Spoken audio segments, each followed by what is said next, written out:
right here in Vancouver. With, Okay, appreciate. Thank you so much.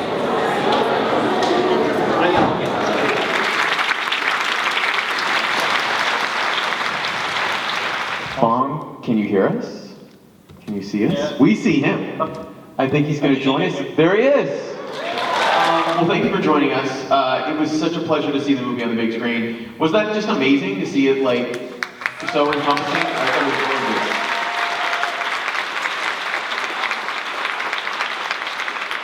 So, Bong, my first question for you was, can you just start at the beginning? What was your initial inspiration for the movie? 2010년에 운전하다가 아이디어가 떠올랐어요.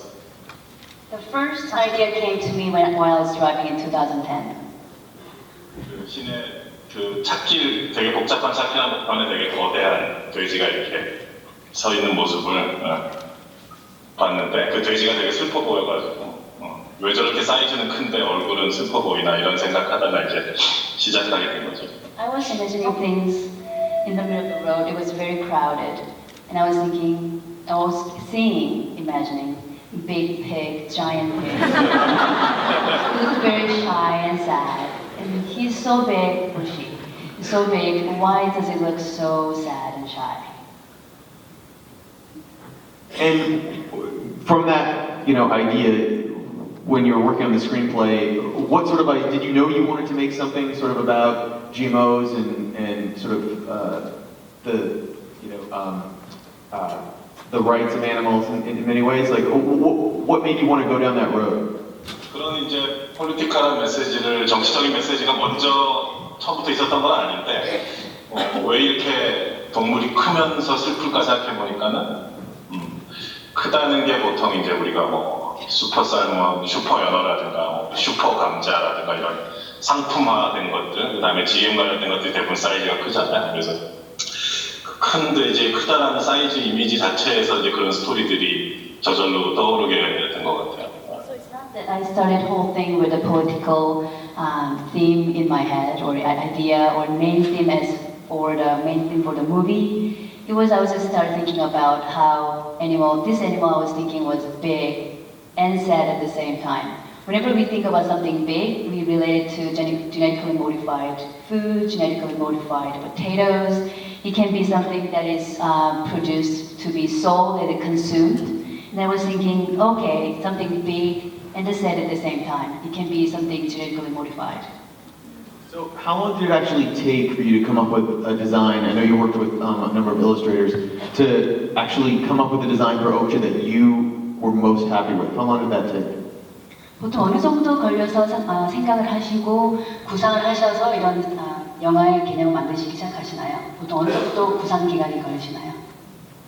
시나리오 쓰는 거를 얘기하신 건가요? 아니면 그 옥자 크리처의 어떤 디자인을 말씀하신 건가요? Are you specifically asking for OKJA or are you asking for in general about my movies in the past and present? OKJA in particular. 옥자에 관련돼서입니다. 옥자 같은 경우는 시나리오 쓰는 과정은 한 1년 정도 걸렸는데 그 기간에 이제 옥자라는 이 주인공 크리처 자체가 되게 중요하기 때문에 그 디자이너 장희철이라는 디자이너랑 같이 시나리오 쓰면서 같이 이제 옥자의 크리처 디자인도 같이 1년 동안 진행을 했고. So while I was writing the scenario movie script for 1 year, I was working with Mr. Jang, who is a designer, creature designer. And I was thinking about the concept and how it would look like, how OKJA will be described and then seen. 계속 말씀해 주시죠. 그리고 이게 저기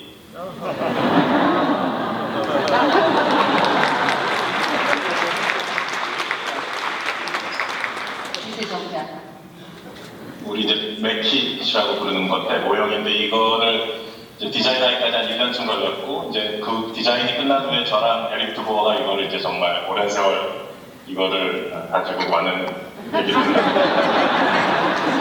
It took us about 1 year to design this, and we talked about a lot of different ideas and stories. We shared a lot of different stories making this for 1 year.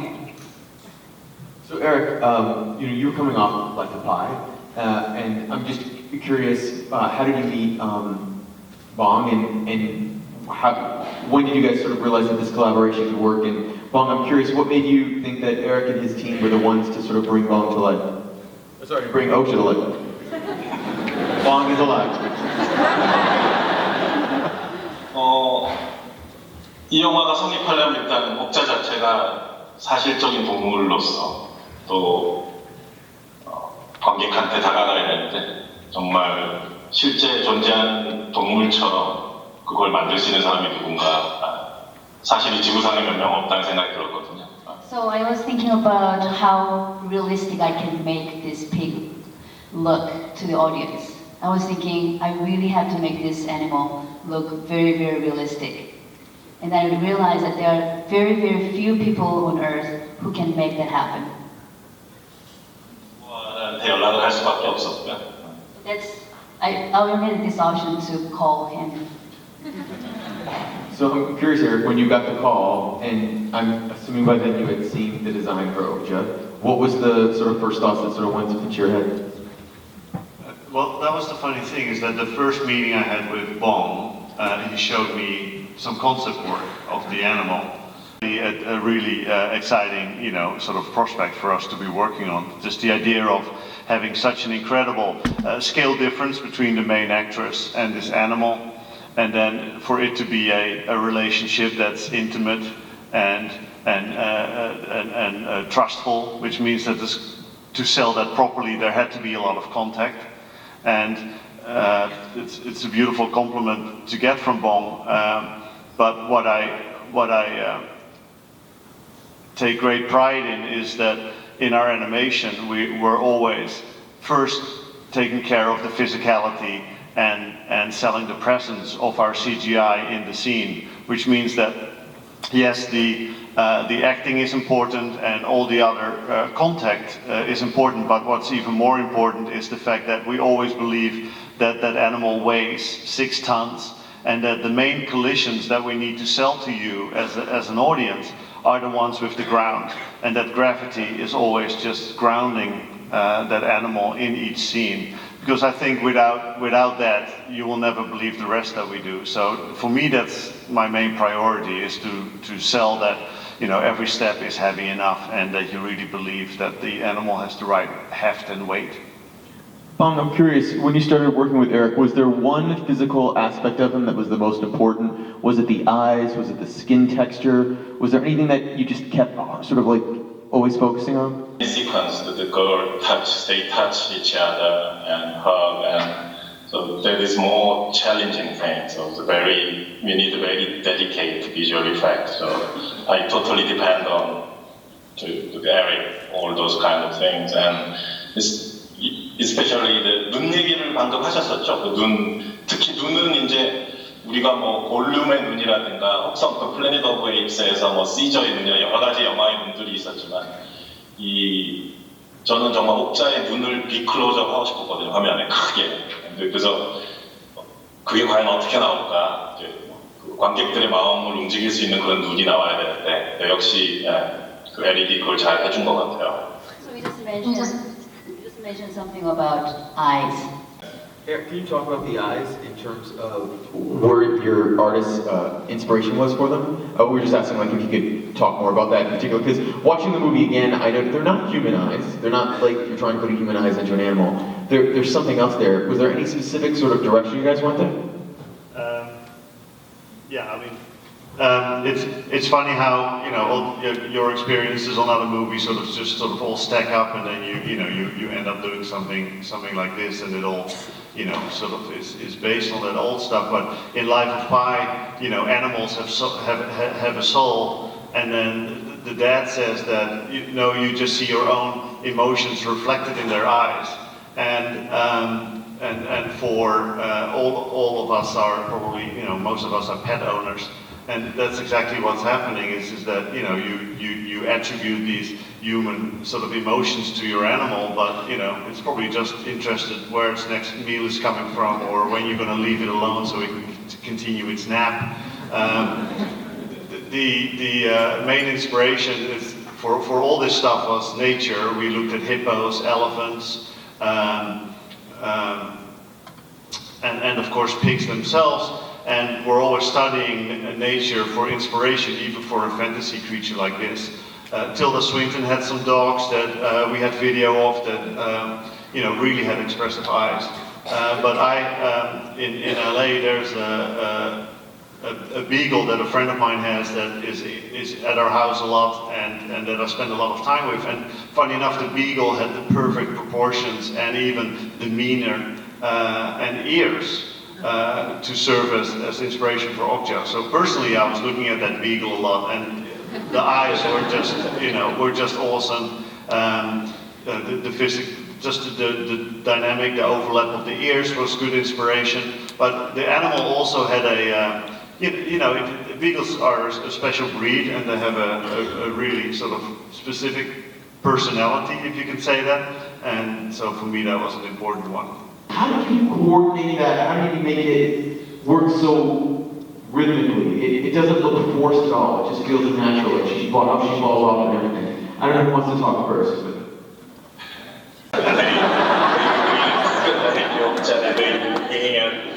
and our main actor is on top of that. It looks very, sometimes it looks very ridiculous, but very funny, and he did everything there. One of the first few setups that we started filming in Korea, Bong and I are squashed in the back of this truck because it's that selfie shot where he lifts up the lid, and Bong and I are just sitting in the back of the truck, and in front of us are a few pieces of foam that are being moved around by a puppeteer, and we're looking at each other and just giggling like school kids, like this is just crazy filmmaking, it's just nuts. But just to go in a little bit deeper on what we did is, we knew that we had all these very specific pieces of physicality and contact to solve. So for each of those we created a very specific solution, and they were just sort of props. It could be the part of a foot, it could be a head with a foam ear on it that had the right weight and of course size. And some of these got pretty complicated. We had a huge pogo stick that we bounced media on and off. And so that was the fun part. We didn't come up with one expensive sort of hydraulic driven robotic solution. No, we were looking for organic solutions that allowed us to puppeteer and improvise and go with the flow and allow for some of the curveballs that Bong would throw at us to be implemented. And that was really important. And she did an amazing job connecting with these pieces of foam. And part of that plan was Stephen Klee. And Stephen, if you can stand up.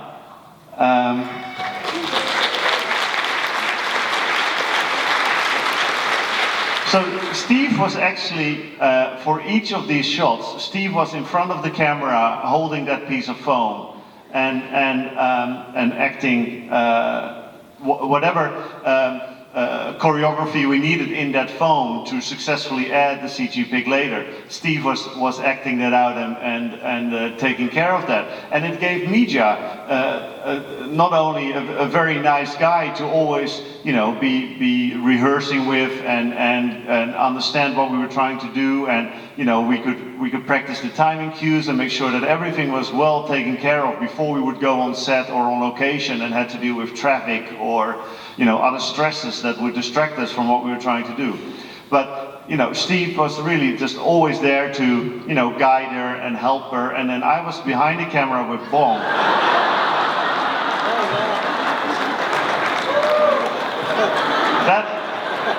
I always want to slam two coconuts together if I see that shot, because it's such a Monty Python moment. But I think that really helped. I mean, not only gave it Mija sort of a fixed acting partner, but Steve also was the animation director for the team back here in Vancouver. So Steve also now had an intimate knowledge of the forces, the physicality, and the timing that we were trying to achieve. He also knew exactly what Bong's direction was for the shot. So he could just go home and go to the facility and guide his team of 25 animators and in the most convincing way tell them and direct them to execute the shots. Because there was nobody better, more intimately knowledgeable about the work that we had to achieve than Steve. That crazy underground shopping mall shot, there's the chasing scene, kind of many extras. But there was also Eric and Steve. Steve actually run very fast, like in the middle of extras. 그리고 손에 그 스토키라는 게 있어요. 그 스토키라는 이제 옥자 모형을 든 채로 엄청 그 우리 스티브가 체력이 되게 좋거든요. 막 그 상단을 뛰어간 거죠. 네. So there's this thing called zipper. That's something you can hold on to. Stuffy. And I had to, so Eric had to run around, and Eric and Steve, they had to run around. They had a lot of strength in their head, body. They can carry things around. They were running everywhere in that underground shopping center, running everywhere. That was all in their hands. 그리고 더 빠르게 한 씬에서는 이제 모터바이크로 한 장면도 있었어요. 그건 에릭이 얘기해 좀 좋고 터널 장면 같은 데서. And in a tunnel scene, it was way faster. Things are moving everywhere. It was a lot faster in speed wide, and we were on motorbike. And I think Eric can talk more about it. Yeah, I mean, watching the movie after a few months now again, I don't think there's another project where every shot has such an incredibly fun story behind it. And like there's a simple shot where OKJA comes up and tries to steal a persimmon from Mija while she's washing it. And then when OKJA leaves the water, she sort of slides or does a misstep. And Mija has this look on the face like, are you okay? And it's just this beautiful moment. But in fact, what happened is, we told Steve, take your shoes off, you're going in the water. And, that was sort of like this last moment sort of decision. And on that take, I think we didn't do a lot of takes, but 3 or 4 takes. But on that take, Steve actually slipped because he's holding this huge head that Mija needs to be looking at. And he doesn't really see where he's stepping, so he sort of falls while he gets out of the river. And we're all sort of wondering, are you okay, dude? But Mija stays in character.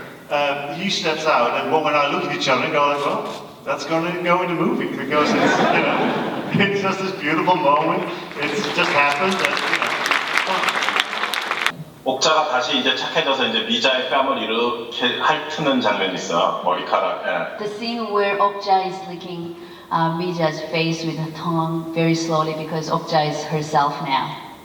근데 이제 그게 사실은 옥자의 혀가 사실 스티브의 손과 팔이거든요. 거기에 이제 글로브를 끼고서 애를 이렇게 한 건데 미자야 아직 그 소녀라서 이제 그게 약간 창피한 수줍기도 하고 그래서 또 머리카락이 어떻게 움직일지는 사실 우리도 모르는 거거든요. So the tongue you saw, the OKJA's tongue is actually Steve's hand and arm, with something that is covering his hand and arm, and then it was going to go over Mija's face. Mija's still a little girl, and she was being a bit shy, and we didn't know where her hair was going to go and how it was going to be reacted. 그래서 에릭이 거기에 뭐 옥자의 얼굴이나 옥자의 혀 이런 걸 나중에 VFX로 완벽하게 넣었지만 거기서 나오는 그 배우의 미자의 어떤 묘한 수줍음이라든가 또 머리카락이들이 흩어지는 모멘트 이런 것들은 또 우리가 계산하지 않은 또 생생한 그 순간에 그 모멘트의 어떤 뉘앙스들이 다 담겨 있죠. So how OKJA's tongue looked and how OKJA's lips looked, it was all calculated and it was polished by Eric. But how Mija's reaction was, like how she was being shy and kind of moving in a kind of immature way, it was all very, very natural. The actor's reaction toward how Steve's arm and hand was touching her. And all those little detail was real. And just to indicate how crazy and what an adventure to show us, I remember we're standing probably about a mile away from the North Korean border at some special effects sort of facility. And there's F-16s buzzing overhead because there's heightened tension with North Korea and, the US wants to see their force. And so, and that was a surreal moment because in front of me, there's my colleague Steve, rubbing his arm that's in a gray sock over this 12-year-old girl's face. And then we end up shooting the scene in the parking structure of the Vancouver Convention Center, just around the corner from here.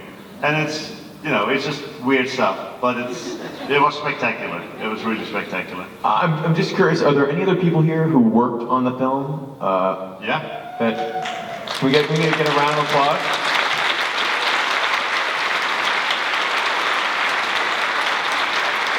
Yeah, so we had about 200 artists just in Olympic Village, just on the other side of Falls Creek, working on the movie for 6, 7, 8 months. And it was all just sort of all that visual effects work was done here in Vancouver, the main hero OKJA work. And then there was Fourth Creative Party in Busan in South Korea that also did several hundred shots on the movie, including some of the OKJA shots where she's in the truck being in the background during the interview. And we haven't really, we probably don't get to it in this short amount of time, but I just wanted to stress how technically difficult this work was. If you look at, and when Bong came to us with this project, you start to wonder, what can we do that we haven't done in the past? What can we do better than what we have in the past? And we've spoken about some of that, which is helping VIFF really, you know, deliver the best acting performance. But all that context stuff, all the fingertip stuff, running a hand over a body and seeing that sort of hair spring back, it's very easy to quote Tiller, to fuck that up. And to get it wrong, it's very easy to immediately sort of break that illusion and reveal that it's CGI and that we were there sort of adding that stuff to it later. We wanted, photographically, we wanted to be, you know, really integrated, but physicality-wise, we wanted to be perfect. But that contact, and you see it in almost every shot, there's it looks like a trivial shot of a few guys pushing OKJA into the truck. It was probably one of the hardest things that we did because they are just pushing a static piece of foam in. But when we did it for the movie, we wanted to really sell the flesh and the buttocks being compressed and all that sort of meat finding its way on the skeleton. And then still the muscles firing underneath. If you look at the shot we spoke about earlier where Steve slips and you see this, it's a minute long, this shot. And OKJA is at 4K, full frame, the whole time. The work that Eddie Susanto Lim, our creature supervisor, did on just selling the muscularity, but also the fat and all the other complex stuff, the organs sloshing around, everything that happens underneath the skin, selling to you that there's really, you know, 6 tons of meat sort of, you know, ready to harvest and be sold. Walking in front of you, it's pretty incredible, and there's definitely a lot of technical stuff that the artists on this project pulled off that I think is just amazing, and it took a lot of dedication and stamina to get to that level. Understatement, I think, of the night. But along those lines, Bong, question for you: when was the first time you've obviously seen tests? But when you started getting the footage back and you started seeing the CG being integrated, when did you sort of breathe a sigh of relief, like, yes, this is going to work? Like, do you remember seeing a scene or a moment you're like, okay, this is actually we're gonna pull this off?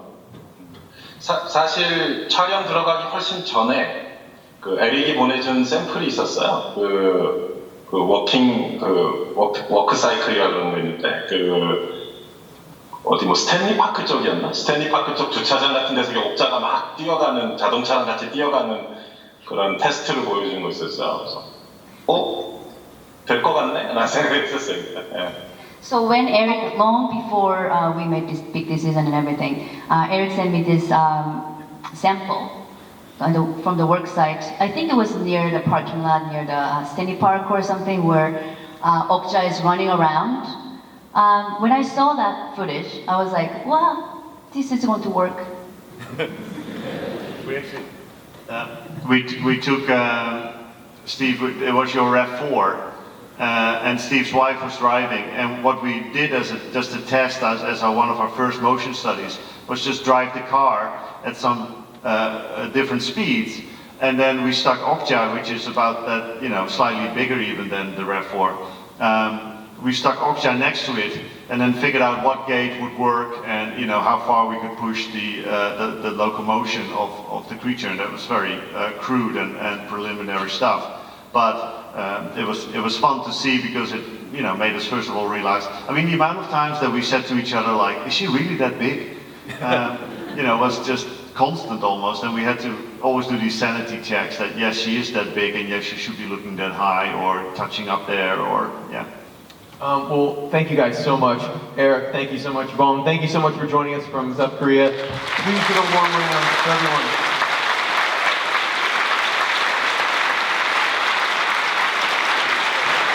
And if your friends haven't seen OKJA yet, tell them to watch it because it's freaking awesome.